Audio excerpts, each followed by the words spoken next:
Faltam 4 dias para que aconteça a tal audiência pública lá no Congresso americano. Ainda sob a gestão Biden. Mas as coisas começam a tomar novos rumos. Todo mundo já sabe que o presidente eleito é o Trump. E que ele praticamente já está controlando, mexendo com todas as suas cordinhas e preparando o terreno para sua posse em janeiro, se nada demais acontecer. Então, o que nos interessa é a parte da ufologia, nessa questão de como a ufologia se liga à política, como a política controla a ufologia, controla as possibilidades de divulgação, de abertura, tudo isso nós temos conversado ao longo de vários vídeos, e vocês também que acompanham o canal, acompanham outros canais, sabem que todo mundo está interessado nisso. Existe o fenômeno, ele é real, tá? E está na hora de acabar com esse acobertamento. Ele prometeu que vai proibir essa ocultação, né? Vai fazer tudo para que os arquivos sejam totalmente abertos, que o povo da América e do mundo venha a saber do que eles esconderam durante esses 80 anos, pelo menos. Então, já em 1946, quer dizer, um ano depois que terminou a Segunda Guerra Mundial, Carl Jung, grande filósofo, psicanalista, um dos fundadores da psicanálise, ele começou a coletar dados sobre objetos voadores não identificados em recortes de jornais e relatórios emitidos por grupos dedicados ao estudo deles. As declarações de instituições científicas e militares e governamentais ele também recolhia. Ele recolheu cartas de pessoas de todo mundo, ele leu praticamente todos os livros que existiam na época, existiam muitos livros. Eu já comentei com você, essa história de ufologia começou agora há pouco tempo e tal, ET de Varginha, Colares, esses ufólogos que apareceram no Brasil. Não, a coisa vem lá de trás. E tem centenas de livros, vocês não teriam condições de ler todos. Muita coisa. Não foi publicado no Brasil por razões óbvias. O Brasil nunca se interessou muito por esses assuntos. Então, a não ser grupos de ufólogos que foram os pioneiros, né? Começaram a revista UFO, entre outros, que faziam pesquisas nessa área. Mas, de um modo geral, ela foi muito mais forte lá fora. E Carl Jung, ele depois escreveu algumas cartas, né, sobre o assunto. E numa dessas cartas ele diz o seguinte, abre aspas, eu estou intrigado até a morte sobre esses fenômenos porque ainda não consegui descobrir com certeza o suficiente se a coisa toda é um boato como uma alucinação singular ou uma alucinação em massa ou um fato absoluto. Qualquer caso seria altamente interessante se for um boato. Então, a aparição de discos deve ser um símbolo produzido pelo inconsciente. Sabemos o que tal coisa significaria sob o ponto de vista psicológico. Se, por um outro lado, ou por um fato duro e concreto, certamente estamos confrontados com algo completamente fora do caminho, em uma época em que o mundo está dividido por uma cortina de ferro, no tempo da União Soviética, é um fato inédito na história humana. Nós poderíamos esperar todo tipo de coisas engraçadas, já que quando tal coisa acontece em um indivíduo, significa uma dissociação completa, que é instantaneamente compensada por símbolos da totalidade e unidade. Aí ele começa a defender sobre o aspecto psicológico. O fenômeno dos discos voadores pode ser até ambos, rumor e fato. Ele achava que podia ser um rumor, tal, lenda, mito, inconsciente coletivo, mas uma coisa concreta também. Isso aí é o que eu chamo de sincronicidade. E é uma pena que não saibamos o suficiente sobre isso. Antes que pudesse se dedicar a escrever seriamente sobre OVNIs, Jung tinha várias outras obrigações a cumprir, e ele, nos anos seguintes, no seu 75º aniversário, ele publicou os originais alemães de várias obras importantes, inclusive o livro sobre os discos voadores. O título do livro dele é Discos Voadores, um mito moderno de coisas vistas no céu. Ele foi editado em Zurique e Stuttgart em 1958. Veja bem, 58, eu tinha 7 aninhos. Ele falava sobre isso. O livro é Mito Moderno de Coisas Vistas no Céu. Está vendo como é que o assunto sempre foi importante? Então vamos lá. Vamos começar o nosso vídeo falando sobre exopolítica. É como lidar com essa turma daí de fora, ou daqui do lado, não é? Ou de lá de longe, lá de cima, lá do Shell, aquilo lá em cima. Exopolítica. Dividir e governar é um lema sólido, todo mundo conhece. César, né? Dividir e governar, os romanos utilizavam isso, os sumérios, todo mundo, o mundo inteiro se utilizou dessa tática. Dividir para governar, o que o Lula faz aí no Brasil, o PT merda, essa desgraça, né? Agora os democratas tomaram uma surra, outra desgraça, eles dividem, fazem todo mundo brigar entre eles, e não só entre eles, como o mundo inteiro brigando, porque eles ficam de fora só controlando. Dividir e governar. É um lema sólido, mas um bem melhor seria unir e liderar. Vamos juntar todo mundo e liderar. É uma utopia, provavelmente. Então, independentemente de outros escolherem ou não se envolver no mundo após divulgação, quer dizer, os caras podem, não estou nem ligando para a ufologia, isso não vai afetar a minha vida. Vai sim, e muito. Né? Todo mundo vai ter que se envolver de uma forma ou de outra com o assunto da ufologia, com os UFOs e com os ETs. E, então, as perguntas principais que nós temos, eu já comentei em outros vídeos. Quem é que vai falar pela humanidade? Quem vai ser o porta-voz? Lula? Macron? Xi Jinping? Trump? Quem? Quem vai lá? Quem vai ser o porta-voz? Olá, somos seus amigos, sejam bem-vindos. Como vai você? Como vai sua tia? Quem vai falar pela humanidade? Quais são as questões que estarão nessa agenda? Onde e como esse contato formal ocorrerá? Em que lugar? Em que país? Numa ilha do Pacífico? Na Antártida? Em Paris? Rio de Janeiro? Não. Tem aí a linha vermelha vai ser um problema sério. Nunca entendi até hoje, depois de anos do Brasil, como é que nunca criaram uma ligação do Tom Jobim até a Praça 15 via marítima, né? Não, a máfia não deixa, a máfia dos ônibus, aquela desgraça do 326, 324. Deus me livre, eu odeio aqueles ônibus. Até hoje, não esqueço. Então, vamos lá. Essas questões são na agenda. Né? E quando esse contato formal vai acontecer? Como é que será o nosso mundo depois? Como vai ficar o mundo depois da divulgação em que isso vai mudar as nossas vidas? Então, as respostas serão determinadas da mesma forma que nós, humanos, lidamos com os outros problemas. A prática da política. Não tem outro jeito. Os países ao redor do mundo, da China, Israel, Reino Unido, Canadá, em todos eles, né? Esse processo é frequentemente desagradável quando um país tem que conversar com o outro. Nunca é isso muito simples. E, por outro lado, é frequentemente caracterizado como maligno, estúpido, ou tudo ao mesmo tempo. Mas ele tem que ser praticado. Os governos, os estados conversam entre si, apesar das guerras. E quando isso é praticado entre essas nações, os resultados podem ser positivos e cooperativos, apesar de tudo. Ou agressivos e violentos, variando, né, de um tema para o outro. Então, quando essa política, né, quando usamos a política praticada entre nós aqui no planeta Terra, né, e tentarmos fazer isso com uma outra forma de vida inteligente, nós só podemos imaginar o resultado, não temos a menor ideia de como vai ser. Né? Então, isso é que chama-se exopolítica. Como é que nós vamos lidar com esse povo de fora? Como lidar com as entidades ou com os ETs? Então, ao longo dos anos, o fenômeno do OVNI levou à criação de novos termos e conceitos na ufologia, né, para que possamos fazer um estudo moderno dos OVNIs. Foi criado aquele contato imediato, primeiro grau, segundo grau, terceiro grau, quarto grau, quinto grau. Né? Então, para descrever isso aí, nós usamos para descrever os níveis de encontros com essa turma, que é só visual, só filmamos, contato físico, etc. Então, agora, no século XXI que nós estamos vivendo, nós temos um outro termo que surgiu, que é a exopolítica, que foi inventado, cunhado pelo pesquisador e escritor Alfred Weber. Né? Stephen Basset é um outro pesquisador e foi chefe do Paradigm Research Group, o PGR, que defende a divulgação dos OVNIs desde a década de 90. Ele define exopolítica como a arte ou ciência do governo preocupada em criar e manter a política governamental em relação a fenômenos relacionados a extraterrestres e seres possivelmente interdimensionais. Tem outro, que é o Exopolitic Institute, liderado por Michael Salla.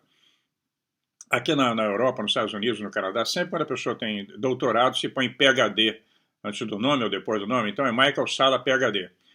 Ele se diz que é um estudioso e criou, né, o campo científico interdisciplinar, com suas raízes nas ciências políticas, que se concentra em pesquisa, educação, política pública com relação a essa turma que vem de fora, instituições, processos associados à vida extraterrestre, bem como uma ampla gama de implicações que isso acarretará por meio da defesa pública e os paradigmas que vão sair daí.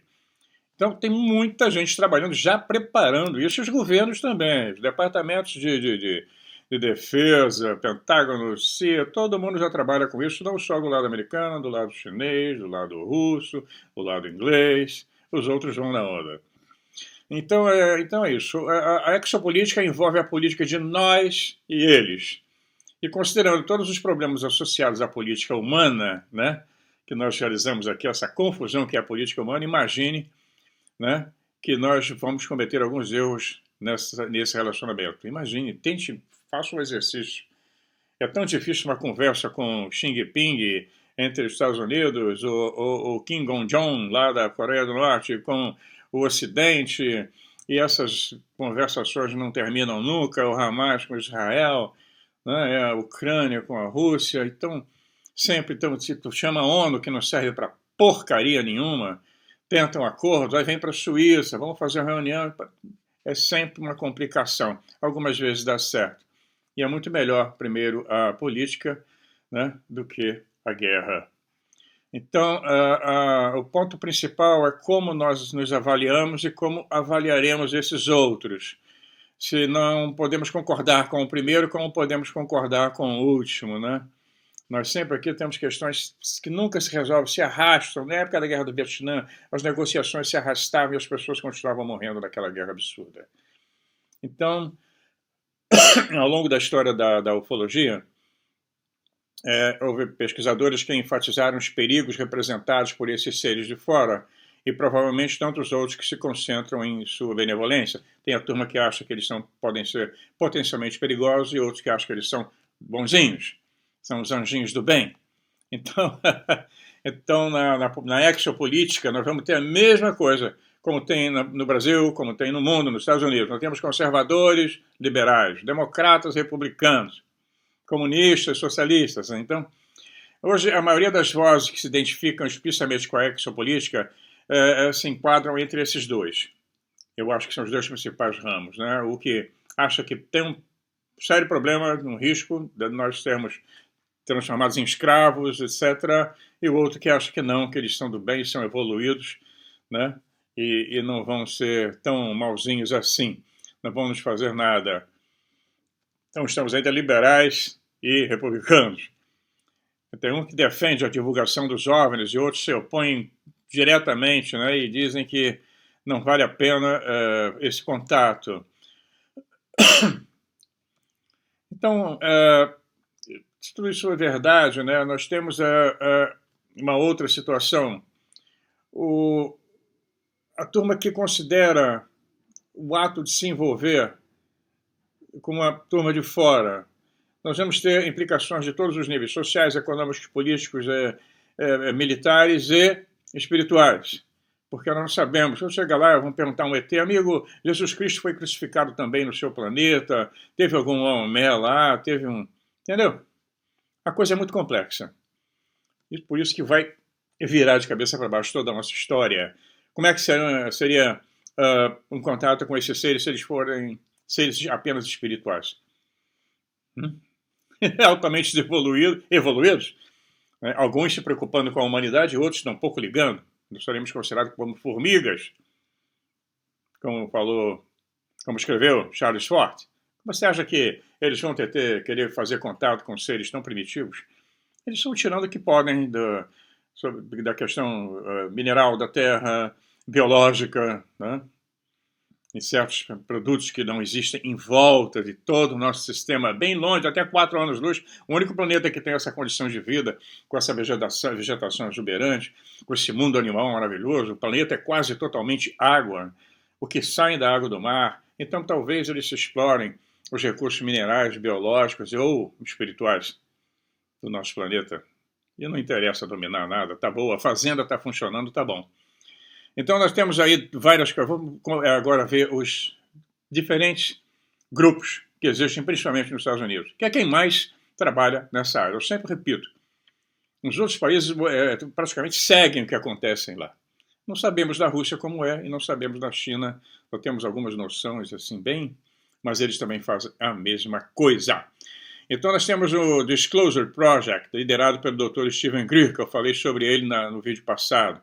desde a década de 90, ele tem periodicamente convocado audiências no Congresso americano, né, e sem o sigilo, para que seja aberto o sigilo sobre os OVNIs e os extraterrestres na Terra. Além disso, ele também ele pede essas reuniões para revelar segredos sobre sistemas avançados de energia e propulsão, que, quando forem divulgados, vão fornecer soluções para desafios ambientais globais. E é exatamente aí que entra o outro pepino. Porque se esses caras vêm com uma ideia de energia livre, de sistemas antigravitacionais, você imagina o que vai acontecer com a indústria mundial? Vai entrar em colapso no dia seguinte.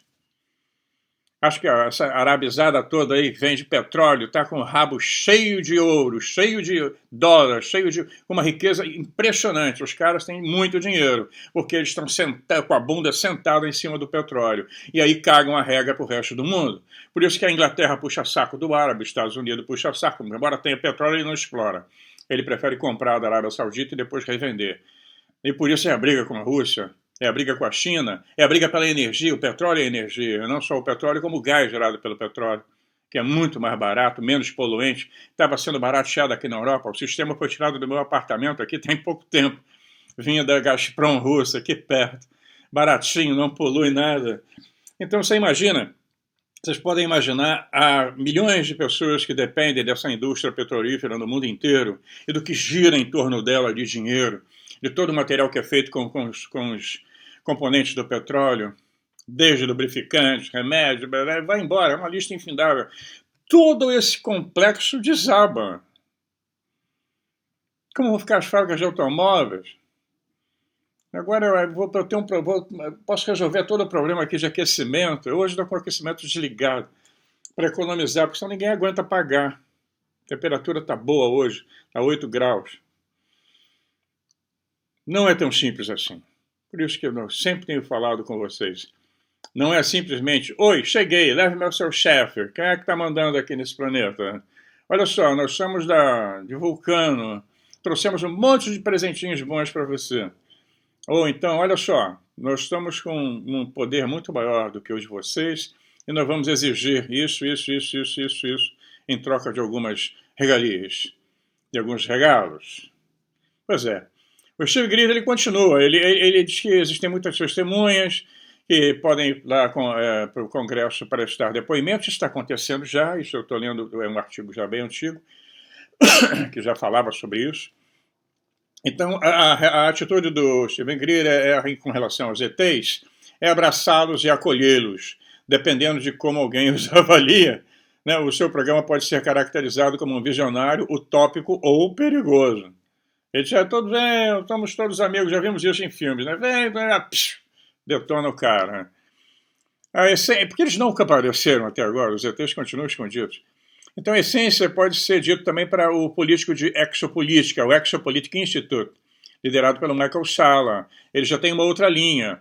A sua filosofia é muito inclusiva, promovendo iniciativas de diplomacia cidadã para interações pacíficas com essas civilizações que estão monitorando a humanidade. Ele também apoia todos esses denunciantes, os cidadãos e particulares, que alegam ter interagido com os extraterrestres ou tido acesso a programas corporativos militares secretos envolvendo essas tecnologias. Isso também já está sendo discutido lá no Congresso. Vários senadores já estão discutindo e muita gente já está colocando sobre isso, porque muito do que foi pego de tecnologia extraterrestre está na mão de empresas particulares, de grandes megacorporações, como eu falei no vídeo passado. E no retrasado, megacorporações já se associaram disso e não vão liberar, porque a sede de poder dessa turma e sede de dinheiro, porque é o sistema financeiro mundial que manda, eles não vão liberar a energia livre tão cedo, se é que vão. Assim como se trata de remédios, que podem curar quase todas as doenças que nós temos, também não são liberados. Muita gente morreu quando tentou fazer isso. Tem histórias comprovadas. Você começa a dizer, eu tenho aqui a cura para determinada coisa, bum! Teu carro vai sofrer um acidente, ou teu avião vai cair. Isso é real. Tem comprovações disso. Então, esses dois grupos, né, praticamente, são os principais. Eles oferecem esperança de que um mundo pós-divulgação será um lugar melhor. E certamente vai ser difícil discordar né? No seu desejo de desafiar o complexo industrial militar global. Esse vai ser outra que eu esqueci de falar. Ainda tem esse, né? O complexo militar industrial. Esses caras ganham horrores com a morte de jovens e de pessoas nas guerras que existem no planeta, porque eles nunca deixam de produzir uma guerra. A guerra é uma commodity para essa turma. E é um dos grandes desafios do Trump. Ele falou no discurso dele que ia enfrentar o complexo militar industrial. Imagina, um mísselzinho pequenininho, de vagabundo, custa centenas de milhares de dólares cada um. É muita grana que entra. Então nós vamos ver que vamos ter um grande problema aí para resolver. E isso aí seria transformar o nosso planeta num mundo de paz. Finalmente teríamos a paz e começaríamos a pensar em explorar o espaço, como em Star Trek, indo até homem nenhum ainda esteve. Uau! Bom, e tem o outro lado. E se esses seres se revelarem vorazes, destrutivos, né, e uma ameaça, como já especulamos? Então, por isso, o argumento do segredo em torno disso pode ser bem forte. Os governos podem não divulgar. E isso eles acham que vai poder causar um pânico, né, total no planeta. Tudo bem. Mas se é uma ameaça, é uma ameaça. E cadê o Chapolin Colorado para nos ajudar? Não tem, né? Adianta esconder uma coisa que está aparecendo cada vez mais? Então, sob essas circunstâncias, naturalmente nós estaríamos menos inclinados a querer envolvê-los em qualquer tipo de processo político construtivo. Então, para esses pesquisadores que nós falamos agora, que acreditam que esse é o caso, a própria ideia da exopolítica é tola, na melhor das hipóteses. Suicida, da pior. E ainda assim, né, não tem jeito, a exopolítica é uma realidade, a gente vai ter que falar com eles. Eles estão aqui, estão interagindo conosco, e mesmo que o relacionamento seja de hostilidade, a política inevitavelmente vai ter que entrar no processo em algum momento, né? Nós temos uma grande frase de um teórico sobre guerras, von Clausewitz. Ele fala o seguinte: a guerra é a continuação da política por outros meios. Quando acaba a política, vamos para a bala. Talvez a nossa exopolítica ela venha se beneficiar, né, de alguma forma. Nós não sabemos. Como eu disse, pode ser que dia 13 aconteça tudo e não aconteça nada. Nós vamos ter que esperar até lá. Falta um pouco, falta pouco. 4 dias só. E aí nós vamos ver se eu virei aqui e morder ali, mas eu estou avisando. Pode ser que não aconteça nada. Eles resolvam manter segredo. Não, não tem nada, nós estamos pesquisando, vamos empurrar com a barriga mais um pouquinho. Outro é o Steven Bassett, que também não discute completamente. Ele diz o seguinte: o embargo da verdade precisa acabar primeiro, e todas as outras questões podem ser resolvidas depois. Tipo, libera, depois a gente vê o que vai fazer. Não é isso? Fica em casa, a economia a gente vê depois. Mais ou menos isso. Então ele é muito ativista, ele participou de várias conferências, chama-se X-conferências, né, em Washington, D.C. Ele organizou campanhas, né, lá em Washington, tentando angariar mais pessoas, isso desde 2011. Ele chama de PGR, ele organizou, é considerado o Dia Mundial da Divulgação, 8 de julho. Na época, ele conseguiu 17 mil assinaturas para uma petição que foi entregue à Casa Branca para reconhecer formalmente a presença dos extraterrestres envolvendo a raça humana. A Casa Branca aceitou, porque lá na norma dos Estados Unidos, depois que você tem mais de 5 mil assinaturas, você pode entrar com a petição. Mas a Casa Branca emitiu uma declaração em 4 de novembro de 2011 dizendo que, abre aspas, o governo americano não tem evidências que exista vida fora do nosso planeta ou que uma presença extraterrestre tenha contactado ou envolvido qualquer membro da raça humana. Além disso, não há informações confiáveis que sugiram qualquer evidência que esteja sendo escondida aos olhos do público. Olha que sacanas, né? Que canalhas. Mas é isso, foi 2011. Sei lá, 4 de novembro de 2011. Então, qualquer outra resposta certamente teria trazido uma tempestade de publicidade indesejada para a Casa Branca. Eles estavam na época da campanha eleitoral, né? E nós temos aí um outro camarada que participou da campanha da Hillary Clinton junto com Obama, né? Que é o John Podesta, né? Comentei sobre ele no vídeo passado, né? Ele foi um conselheiro sênior do presidente Clinton e chefe de transição do governo Obama. Ele fala abertamente sobre a necessidade de abertura das questões sobre OVNIs. Embora ele reconhece que existe a falta de autoridade presidencial sobre o assunto.